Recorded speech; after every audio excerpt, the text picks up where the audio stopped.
আসলে পুরুষ মানুষ হচ্ছে সৃষ্টির সবচেয়ে রহস্যময় প্রাণী, আমার দুর্ভাগ্যও বলে। বুঝতে পারলাম না। শুনবি?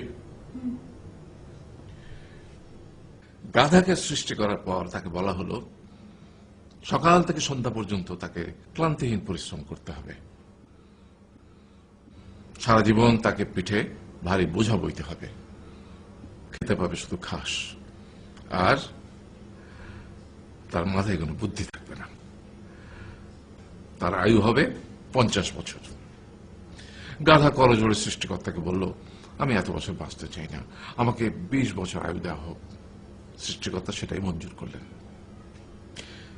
কুকুরকে যখন সৃষ্টি করা হলো তখন তাকে বলা হলো যে সে হবে মানুষের সবচেয়ে বড় বন্ধু, কিন্তু সে খাবে মানুষের উচ্ছিষ্ট, এবং তার আয়ু হবে 30 বছর। কুকুর সৃষ্টিকর্তাকে বলল, আমি এত বছর বাঁচতে চাই না, আমাকে 15 বছর আয়ু দেওয়া হোক। সেটাই মঞ্জুর করা হলো। এরপর বানরকে বলা হলো, তুমি শুধু গাছের এ ডাল থেকে ও ডালে ঝুল খাবে এবং নানান রকম ফন্দি বিক্রি করে মানুষকে আনন্দ দিবে, তোমার আয়ু হবে 20 বছর।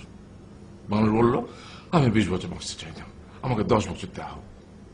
সেটাই মঞ্জুর করা হলো। এবার এলো পুরুষ মানুষের পালা।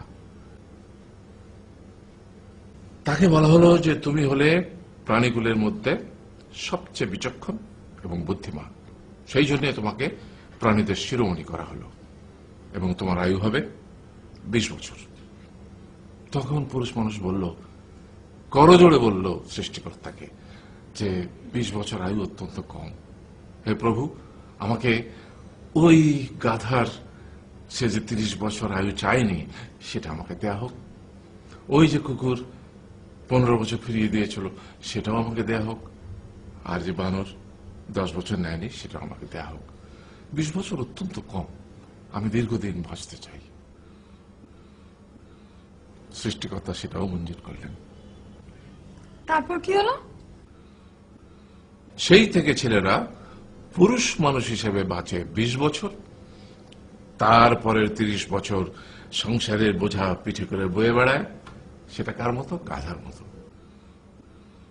তারপরের 15 বছর সে তার ছেলে মেয়েরা যা দেয় সেই রকম ঠিক কুকুরের মতো উচ্ছিষ্ট খেয়ে বাঁচে। আর তারপরে বৃদ্ধ বয়সে ঠিক বানরের মতো, যেমন গাছের এডাল থেকে ওডাল ঝুল খায় বানর, তেমনি এই ছেলের বাড়ি থেকে ওই ছেলের বাড়ি, আর নানান রকম ফন্দি বিক্রি করে তার নাতি নাতনিদের আনন্দ দেওয়ার চেষ্টা করে।